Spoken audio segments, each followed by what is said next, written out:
Good evening, everybody. We continue tonight as a Hashem, 49th chapter, Perek Mem Tes. I believe this is the third class. We're holding in the end of page Samach Tes in the original text. It was a Yuvon Tuv Tam Badas, the Takonos Chacham. With this understood, with a thorough understanding and appreciation for the constitution of Chachamim, which they established the Birchas Kriyas Shema, Shtayim Lefaneo, Chulu, etc. So, what the Alter Rebbe is speaking about, as we mention all the time, as much as we try to recap, very briefly, because it's literally a click away to see the previous class. I believe this is the third class on this chapter. The previous class is on this chapter. It's a click away on the tanyaonline.com, one word, tanyaonline.com website. Easy to follow, as we mentioned, time and again, namely for the newcomers, easy to follow. There's a separate scroll bar for the text, and as well easy access to all the previous classes. So the spirit of this Pedic is that basically Hashem removed himself from his comfort zone with his infinite space and domain of infinity, which seems to be natural with Hashem. Hashem is infinite. The omnipresent, this is what he's all about, basically, right? Even though there's a famous Avodas HaKodesh, I believe it was the Avodas HaKodesh, famous Mekubal said that just if you believe that God is really about infinity as opposed to finite, or allows himself to connect to the finite, and now that allows himself to express in the finite, in a finite manner, then Ata Mechasa B'Shlemusa, you're minimizing Hashem's shleimus, you're limiting him to limitlessness, if you will, to the infinite. But generally, you think about Hashem he's God, he's infinite, so infinite spirit and infinite domain, infinity is pretty much his place, his spirit, and in this context, certainly his comfort zone.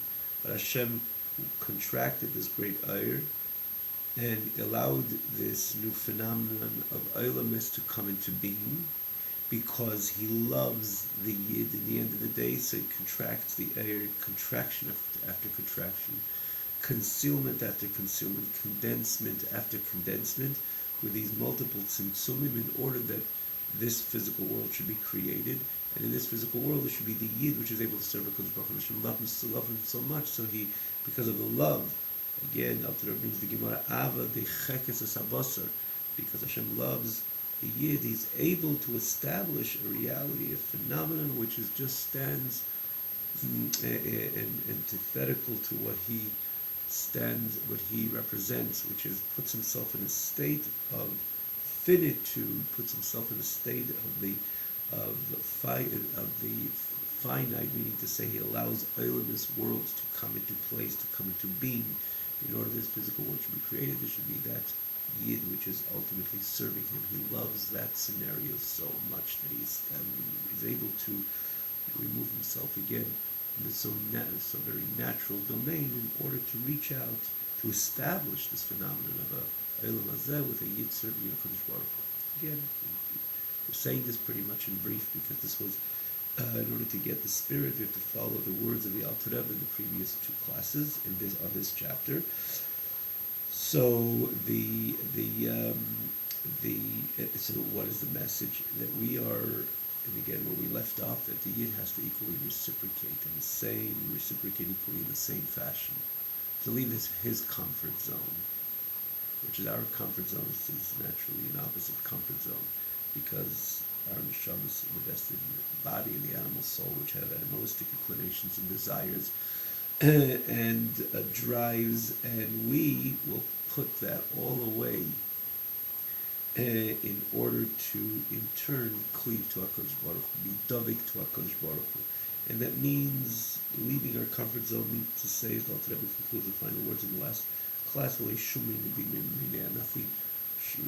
nothing preventive should allow to come into place to distract the Yid of his fervorous drive to be davik to HaKadosh Baruch Hu, to cleave to HaKadosh Baruch Hu, nor mibayis, nor from the inside, with it, which is again man's innate animalistic drives, inclinations, and so on.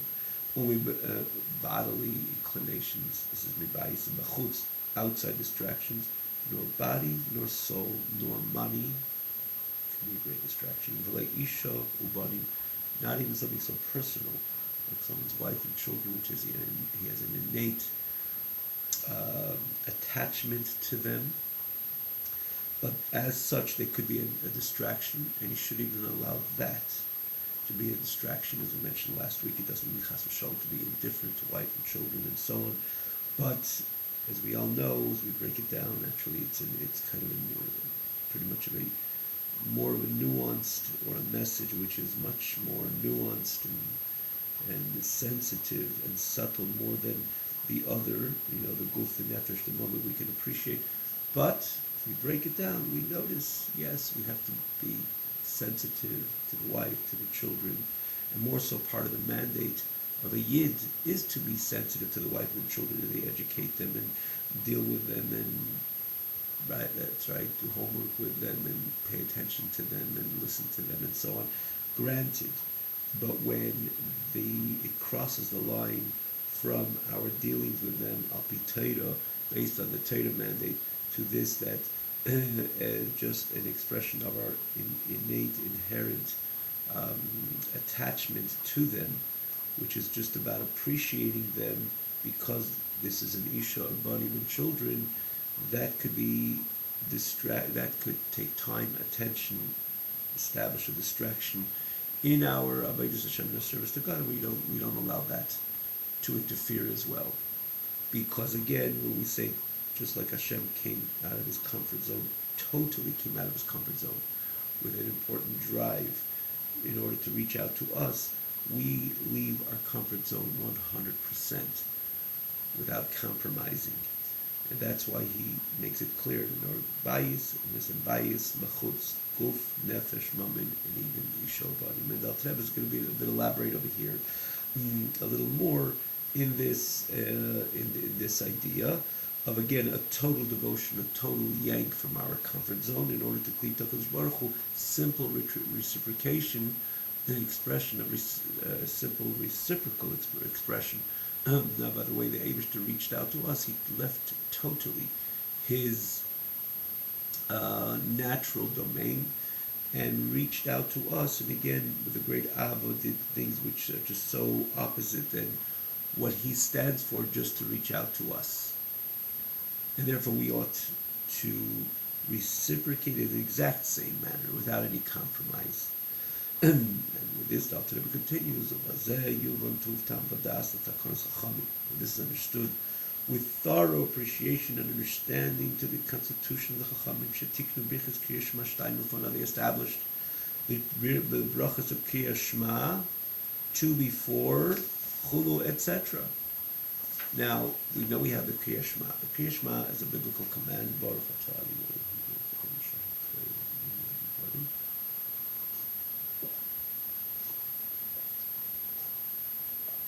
So reading Kriyas Shema is a biblical command. We know that. But the Chachamim felt that when the Yid recites Kriyas Shema every day, well, what is the Kriyas Shema for that matter? Again, not to go into it over here, but there's an argument, there's those even say, namely, the Kriyas Shema is the first pasuk, or the first parsha, there's those say the second parsha, those who naturally add on, there's the Vayemer, the third parsha. But so that's the mitzvah Kriyas Shema, which Hashem commands the Yid to say, to recite the Kriyas Shema twice a day. The Chachamim felt that they're going to add on a few brachas before, blessings before the Kriyas Shema, known as the Birchas Kriyas Shema. It's right after the Baruch Hu, right? Baruch Atah is the beginning. The end of that bracha is Yotzer Ha'ma'oros, and then begins Avasolum or Avarabba, the different versions, which concludes Abocher B'Avi Yisrael B'Avo. Then we have the Shema, then we have the subsequent brachas as well. In the evening, actually in the evening also we have the two brachas before, and the brachas after, so too in the morning.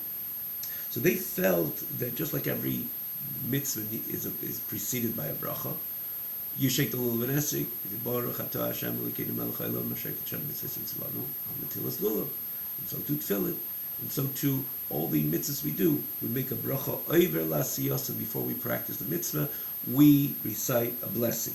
So, when it, for that matter, the blessings, the whole constitution of blessings is a chachamim. It's a constitution of the Anshe Knesset Tzadela, basically the chachamim, but the mitzvah is to perform the mitzvah itself. So too, when it comes to Kriyishma, they establish the brachas, but in this case, it's not a bracha. Baruch atah Hashem Elokeinu melech haolam, asher gitshanu mitzvah likris Kriyishma, to read the recite the Kriyishma. They established a whole lengthy, certainly lengthier than every average bracha, but a lengthy, expanded blessing. Not one, two before the Kriyishma, and then after the Kriyishma. So we have to understand why they did it. Why not just a simple blessing? Baruch atah Hashem Elokeinu melech haolam, like we said, asher gitshanu mitzvah likris Kriyishma, and Shema Yisrael. Pretty much like every other mitzvah has that one kind of brief bracha, similar to the brachas of all the mitzvahs. Yeah, they conclude naturally that differentiates one blessing and the other. Why this elaborative blessing? But more so, more than everything, when you say Asher Kiddushaну Mitzvaysim, that Hashem, you sanctified us with your mitzvahs and you commanded us with Sivonu to greet Kriyishma, that would have a direct connection to the Kriyishma, like the shaking the lulav and esrog, or putting up the mezuzah, tefillin, and so on, all the other brachas. But if you look into these brachas, they're very meaningful, very beautiful, very such unique expressions and significant expressions, as we all read them and daven with them every day, and we appreciate them enormously. Every word is so much. Every word is so rich. Every word is so warm, if you would, or brings out a certain warmth in our relationship to HaKadosh Baruch Hu. Granted, but what's the connection to Kriyishma? We're not going to go into all of them, but what's the connection to Kriyishma? The Malachim say Kadosh, and they have love and they have fear. And then Hashem loves us. This is wonderful, but what's the connection to Kriya Shema of a Yid proclaiming the oneness of HaKadosh Baruch Hu, the oneness of Hashem, in the Baruch Shema Yisrael Hashem Elokeinu Hashem Echad statement, and then Baruch Shem Kvei Malchusei Levad, which carries a similar statement, but again, the terminology of Chassidus is Yichudi Lo, the supreme oneness and the inferior oneness. And that's supposed to trigger V'ahavta Hashem Elokecha, because Hashem is one, everything is Hashem, and Hashem is everything. Therefore, V'ahavta, I have a natural drive, or that it arouses within me a drive to HaKadosh Baruch Hu, to love Hashem with all my heart, with all my soul, with all my might. What's the connection of those blessings to the Kriyat Shema? Apparently, Eilam Shaychas Klal in Kriyat Shema. And for that matter, the famous Rashba, the Rashba, which was a Rishon, and he asks the question himself, a great poskim, again known as the Rashba, and him and Mishar poskim and other poskim asks this very question: what is the connection of these blessings with Kriya Shema? V'lo mukaro isim birchas Kriya Shema. Why did they call them birchas Kriya Shema? And v'lo mutikno isim ufanel dafke. Why did they constitute these brachas before Kriya Shema? They're beautiful brachas, but what's the connection, and why would the constitution to recite these blessings before we proclaim Shema Yisrael Hashem Elokeinu Hashem Echad? What's the connection, they ask? And the question naturally begs. And the answer is, based on the spirit of this message of this Pedic, the message of this Pedic,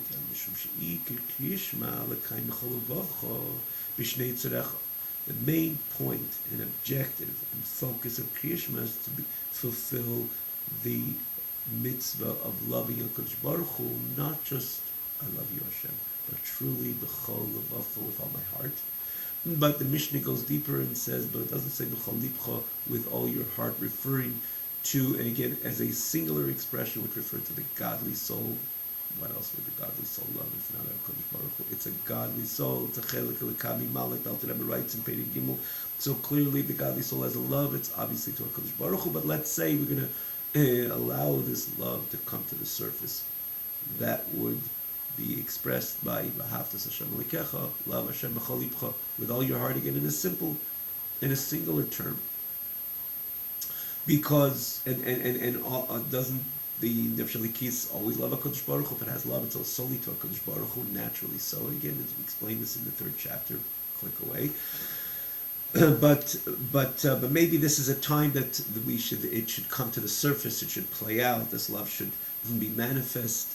That would be great. But the pasuk does not say b'chol libcha. The pasuk says b'chol levavcha in a plural manner, in a plural expression, in a plural fashion. So what is levavcha? What is the second energy or spirit that is supposed to get involved in loving HaKadosh Baruch Hu? So the Mishnah tells us. You have to love HaKadosh Baruch Hu not only with your godly soul, but also your animal soul. Or the terminology of the Mishnah, Yitzhar Hara should also love HaKadosh Baruch Hu. That's the objective. Not only the, so to say, the separation, the dissonance between the Nefesh Elikis and Nefesh Bahamis. Nefesh Bahamis would remain involved in the animalistic and the Nefesh Elikis in the godly. No.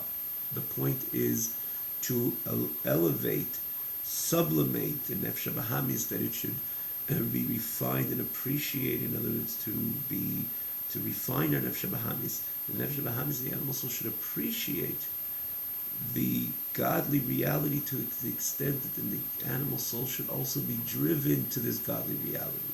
That the Yitzhar Hara should appreciate that there's nothing else truly worthy to invest more than Avas Hashem, to love HaKadosh Baruch Hu. But as we all know, that's easier said than done. Yeah, it's plural, with both Yitzhar Hara. Next. Not so simple, as we all know it. Because our Yitzhar Hara is driven not necessarily to bad stuff, but just things which are comfortable for us, this which we're naturally inclined to, worldly matters, anything pretty much which contributes to our bodily comforts. And take that and say, cease to love and to be driven to the bodily, to the animalistic perhaps even, but now turn your love to God. Not so simple.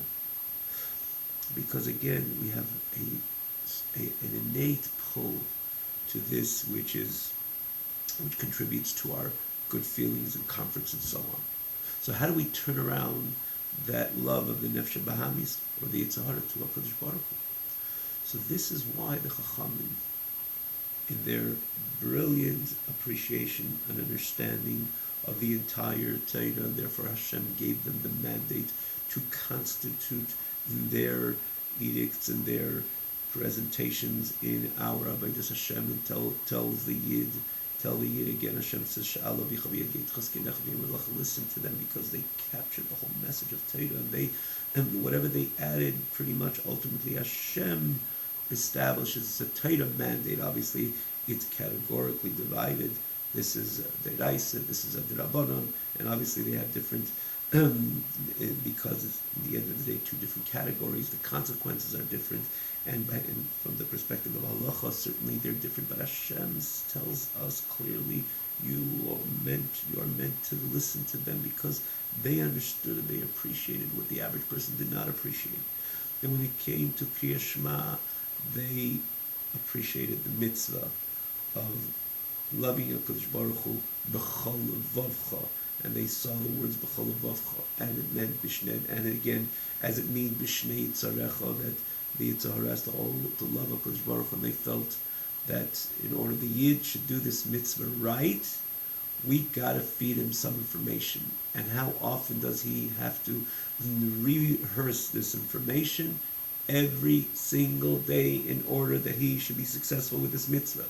Because if it's Baruch Atah Hashem Elokeinu Echad Mashiach Shem L'kayim mitzvahs Krishma, or to recite Krishma, and Ba'atas Hashem L'kacham Chol Vavcha, that is probably the most hardest thing that a human being could do, to turn the love which he has to anything which is, again, worldly, bodily, anything innate, inherent, again, which drives him to be connected to, again, it's very natural, and that should be turned to love HaKadosh Baruch Hu. They felt the Yid would probably never be successful to fulfill this mitzvah. It was certainly not the way Hashem wants it to fulfill the mitzvah. Because of that, they established two very elaborate brachas, which they crept in, if you will, into the psyche, into the emotions of the human being as a human being. And allow the human being, again, as a human being, to turn around this love, which is by nature involved in and connected to the worldly.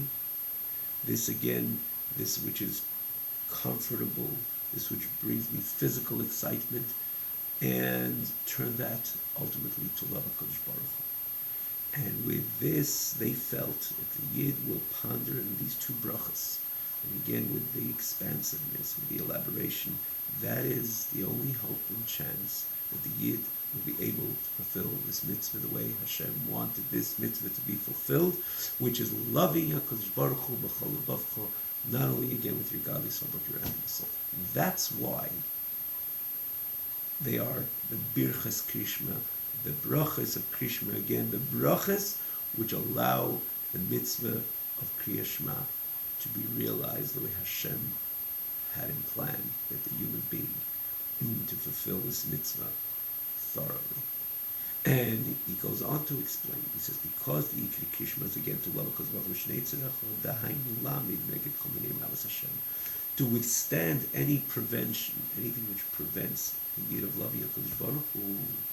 When it comes to one's heart, your heart is this is the woman and the woman's children, which means one's children. That the heart of man is connected to them by nature, and everything about his life somewhat he calculates, or maybe miscalculates, if you will, because of his natural connection to them. And I say miscalculates because if it would have been more like a Torah mandate, it would look at his connection to his wife and children, and again to be sensitive to them and caring for them, and not only sensitive but super sensitive to them in every area, to his wife and to his children. But if it would be again just looked at as a Torah mandate, then even that sensitivity would have been with perspective, goal, focus, and objective, and so on. But because there is a natural connection, so because of that, there are miscalculations in the way we serve HaKadosh Baruch Hu and the way we give them the extra attention, which one way or another deviates us from Advekas HaKadosh Baruch Hu. And if we have to just be honest, we have to elaborate on this. You know, how can I go to the shir? How can I go to my shir? Probably, and that my wife will appreciate that I'll be home. That's not because you're a bad person and you want to rebel and not go to a shir. Probably you appreciate an idea of a Torah. You maybe even like learning Torah. But because you have a natural connection to your wife and children, so somewhat you can miscalculate and say, maybe tomorrow. Today I feel in the spirit of my home that I should maybe miss the shir because probably my wife and children will like me. And you don't mean it in a bad way. It's just there's a miscalculation because they're shura b'hem b'tivei, because you're anchored. In other words, this love is by nature, and in other words, innately connected to them in a way that it's shura, it's tied in a way that you are extremely subjective as such in your decisions. Again, the way it would ultimately compromise your Avodas Hashem accordingly. And that is what the Torah says, love HaKadosh Baruch Hu b'chol levavcha. There shouldn't be a space in your heart which is not towards HaKadosh Baruch Hu. And he goes on, Chazal tell us, our sages of blessed memory tells us, there's a pasuk which says, that we recite it every day, Hu Amar Vayei, which is referring primarily to HaKadosh Baruch Hu. He said, and things came about, Hu Tziva Bayam, and he commanded, and things were erected. By the Chazal tell us, Hu Amar Vayei, that refers to the Isha, to one's wife. Hu Tziva Bayamoid, Elubanim, these are one's children. And this, and the Chazal is trying to tell us again, demonstrate through with this very saying, again, based on this pasuk, that this is the deep, deep connection of man to his wife and his children. And because one's deep connection to them, he's driven to them, he loves them. And it's not a bad thing to love them, but that love he could be carried away with that love disproportionately because of his in profound subjectivity in his connection and his love and his drive to them, which can't compromise his dveikis d'Hakadosh Baruch Hu. And Hashem says, "B'chol levav." You have to love Hashem with all your heart, which means there shouldn't be any other drive. Yes, your Torah mandate, you have to take care of them, be sensitive to them. As we mentioned, be super sensitive to them and deal with their needs, but that's because Torah said you should. Not because you have a deep love to them. Well, it's okay to, and you don't have to ignore that love if it contributes to the Torah mandate, but as long as it stops by the border of the Torah mandate and you don't get carried away in ways that it can compromise your devotion and your love to HaKadosh Baruch Hu. And Hashem says, B'chol means to say, not have to me, have to you, this which you like and love, which in this context is your wife and children. Hashem says, B'chol levavcha, your entire heart has to be completely devoted to me. And if it stands in the way, if your love to your wife and children stands in the way, you have to work on yourself in order to minimize that completely, 100%, that it should never compromise on the b'chol levavcha, the entire heart towards the Kodesh Baruch. And then the pasuk continues, v'nafshecha, or me'eitcha, which is your soul, which means literally it gives its life up to HaKadosh Baruch Hu, but there's not only gives its life up in a total, it gives its life up in a way of total expiration, which naturally is demanded from the Yid as well. We found in history millions of our fellow Yidden throughout history gave up their life for HaKadosh Baruch Hu. It was about proclaiming the oneness of HaKadosh Baruch Hu, denying the oneness of HaKadosh Baruch Hu. They gave up their life because the pasuk says nafshecha, literally to love HaKadosh Baruch Hu, even as the lashon in the Talmud of l'neiklas nafshecha, even your soul is taken away. Rachmana litzlan. But the nafshecha also means even something less than that. When somebody, which is somebody just not giving in so much to his, so to say, this which he feels is going to contribute to his health and to his comfort. Oh, I can't do this yet because I'm not adequately rested. I can't really, I'm not ready to learn Torah. Tomorrow maybe I'll learn Torah. Today I'm a little tired and I don't think it'll really work. I know, and we know that we just yank ourselves away from this, so to say, thought process. We go to the shir, we will learn, and we'll be able to, maybe even a little tired, we'll be able to even fight then over our tiredness, but we'll come back after an hour with a full hour of learning Torah. And we can do it.